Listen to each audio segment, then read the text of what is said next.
Thank you, Jack. Back in 1968, there were what Bill Gavin called street corner conservatives who were pounding the sidewalks for candidate James Buckley, who was running against that great Rockefeller liberal Jacob Javits. Some of those street corner conservatives are here tonight. Alan Roth is here, Jerry Kazar, Howard Lim, and of course, Boss Long of the Conservative Party. Boss Long was a little younger back then, but even grumpier than he is today. Back in those days, I was one of those street corner conservatives also. And the first time I met Jim Buckley was on the corner of 150th Street and Roosevelt Avenue in Flushing, Queens. I lived about 8 blocks away.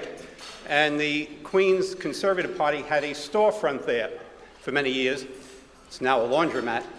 But that was an incredible race, and we call it a street corner race because it was the last of those street campaigns. Fist fights would break out in some areas. It was a lot of fun. And Jim Buckley got 1.2 million votes on the conservative line, which a party that was 6 years old, that was a remarkable achievement. 2 years later, we're out pounding the streets again for Jim Buckley in his second race for the U.S. Senate. And I remember I was a freshman in college, and some of the older guys of the Conservative Party, I was with them. We were taking Jim Buckley campaigning in Sunnyside, Queens, and we were wandering all the streets, shoppers and whatnot. It was a very active area in those days. It still is today. And I guess it was baseball season, World Series season, and we went into a bar, an Irish gin mill in Sunnyside.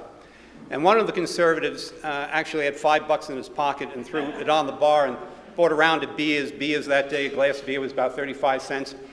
And one of them said to Jim Buckley, have a drink with him. So he bends over to the bartender and says, what kind of wine do you have? and the bartender goes, we have white and red. And I'm looking down, I'm a freshman in college, what do I know about wine? It was white and red, and I see these two jugs, but Jim Buckley goes, well, then I'll have a Chardonnay. And the bartender said, I told you, I only have white or red. And finally, the guy put the $5 up on said, he'll have white, won't you, Jim? And he finally caught on. So that was a tremendous year, and I, like Mike Long and my other friends here tonight, were at the Waldorf Astoria when we had that great victory. But tonight, my job is to introduce the guy who's going to introduce Jim Buckley in a few minutes. And I think he's one of the unsung heroes of the conservative movement, and that's Mike Uhlman. Mike was present at the creation of the conservative movement in America.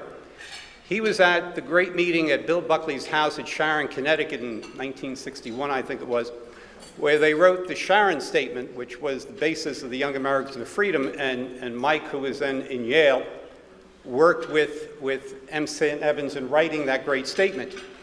Mike went on to the University of Virginia Law School, where he graduated, and then went on to earn a PhD in political science, where he studied under those two great political philosophers, Leo Strauss and Harry Jaffa.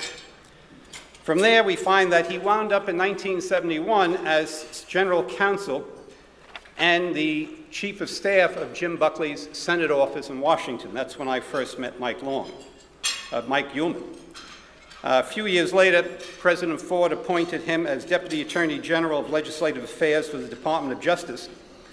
During the Carter years, he was the president of the National Legal Center for Public Interest. In November of 1980, President Reagan appointed him the Director of Legal and Administrative Policy for the Office of the Presidential Transition. And President Reagan appointed Mike his special assistant in the White House, Executive Secretary to the Cabinet for Legal Policy, and Associate Director of the White House Office of Policy Development.